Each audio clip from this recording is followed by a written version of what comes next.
All right, well, this thing cut me off because I forgot that hadn't deleted the last video off my phone. Like my fucking phone, all I can record on this phone is 30 minutes, and then it runs out of space because like apparently this phone just has no space on it.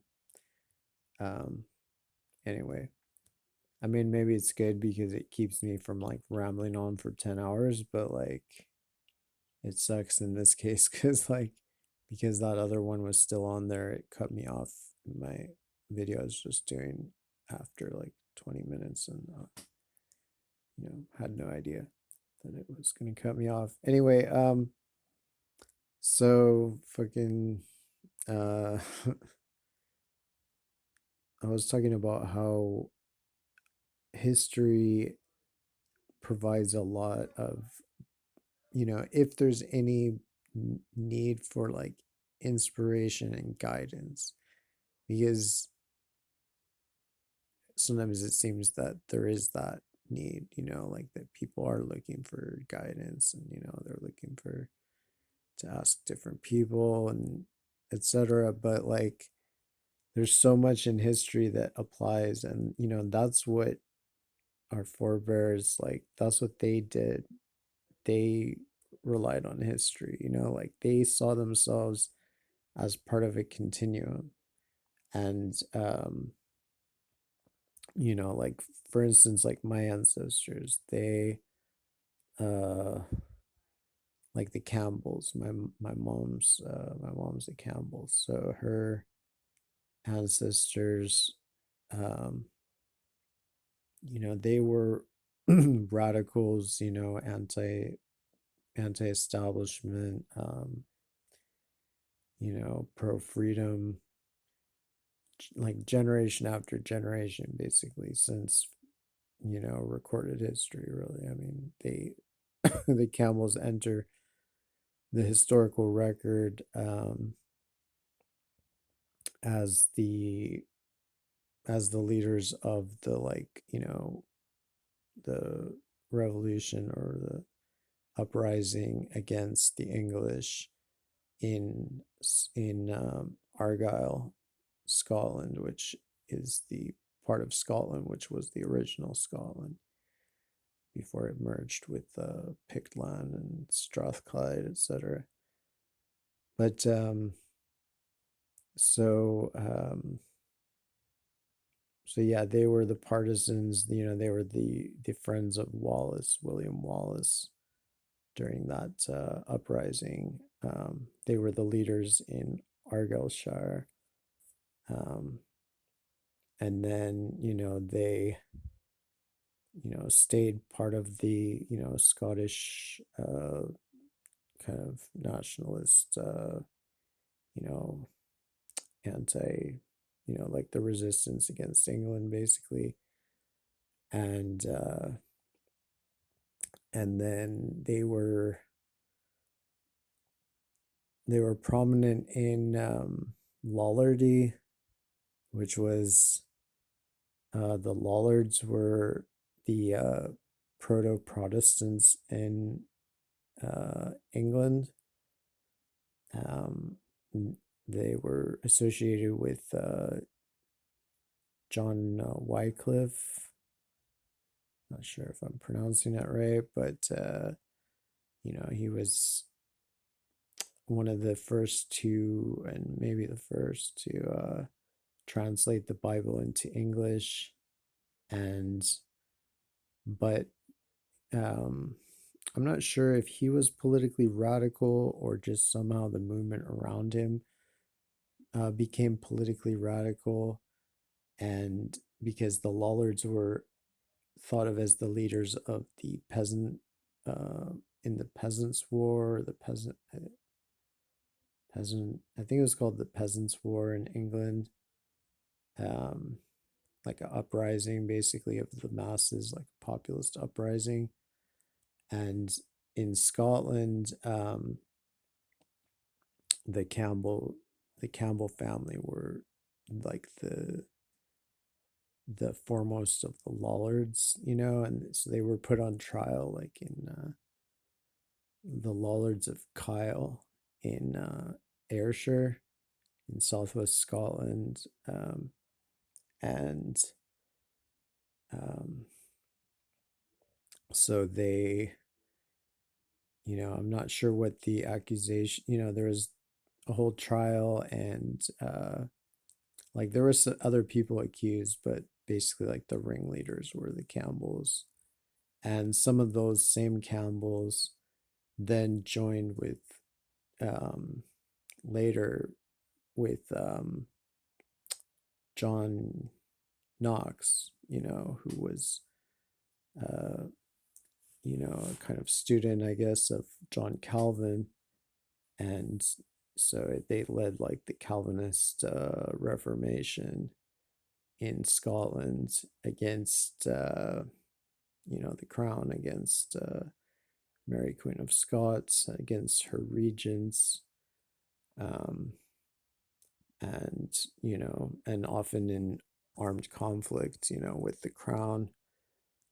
John Knox was imprisoned, um, and there was just ongoing conflicts, like with the against the crown, like Mary Queen of Scots. Obviously, they ended up like you know basically probably going to battle against her and her people, who were the pro Roman Catholic people, and then overthrowing her, and I think sending her to England or something like that.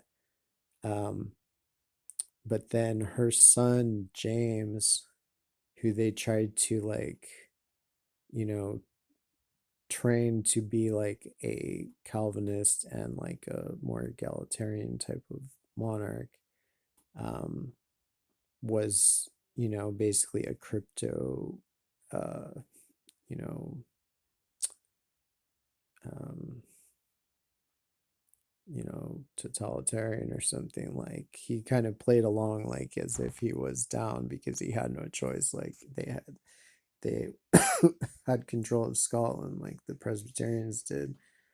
But as soon as he got old enough and started getting some of his own power, and then when he went down to England and became king of both realms, um, he turned against the Presbyterians, and then especially his son Charles turned against, was very much against the Presbyterians and tried to turn their church into like basically a mini Catholic church, just like the Church of England. And so the same family, the Campbells, rose were among those that rose up, and it was the chief of the Campbells that was considered the leader of the uprising. That's they're known as the Covenanters because they wrote a covenant, solemn league and covenant, and they brought it throughout the land, had all these people sign it, and to defend the liberties of the land, and the liberties of the Church of Scotland from all this encroachment. And so that's like the birth of like liberalism in a way, like that um, movement. They were called the Whigs because the people around that area, like Ayrshire, were um, they were called the Whigamores for some reason, and it's not entirely clear. Like there's different stories on it, but basically, yeah, there's one story is that it's something that they would say to their horses, that they would say Wiggum to their horses. There's another one that it was based on wig, that wig was something kind of like whey, like curds and whey type thing that they would eat in that area of southwest Scotland. Um, so it's not really clear what the origin is. Those are the two stories that have survived about it, the two claims, but it was a name that was applied to the Presbyterian radicals, and the people that were also called Argathelians because they were associated with the Campbell chief of Argyle. But yeah, they were called. There was a raid, the Whigamore raid, where they uh, fought against some royalists that were trying to reestablish the monarchy after they had overthrown. Like they overthrew the Covenanters, overthrew Charles the First, and then um, they opposed, the restoration of the monarchy. And then after the monarchy was restored, they were basically like an underground force, and they were just hunted down. That was called the Killing Times. And then a lot of them escaped to Ireland, and there they were persecuted as well for being Presbyterians instead of Episcopalians. And that's when they started deciding to go en masse to America, and it was seen as like a religious exile of conscience and stuff. And the first ship they went on was called Eagle's Wing, and I think that's like a biblical thing. It was a bunch of Presbyterian ministers, but it was like these are the people who were the heart of the American Revolution. Literally every, like, I could go on, like even before the revolution they were still fighting back against, like, in Ireland, in Scotland. There was the Galloway levelers in southwest Scotland rose up against the landlords. There were the North and South Carolina regulator movements that rose up against the governments prior to the revolution. um, there's just endless examples of this radicalism. So for them, they spoke a language that was transgenerational, that was like, they saw themselves as part of these historical forces, and they had historical aspirations and enmities. And the fact that we're cut off from that by just the general ignorance about you know about this stuff, about our founders, and especially the more radical elements of it, um, I think it makes us a lot weaker potentially. I mean, I see it as a potential source of great strength that we can access. All right, I'm not sure if my phone's going to cut me off, but I'll try to include a lot of this stuff in an upcoming book about the Ulster Scots. So hopefully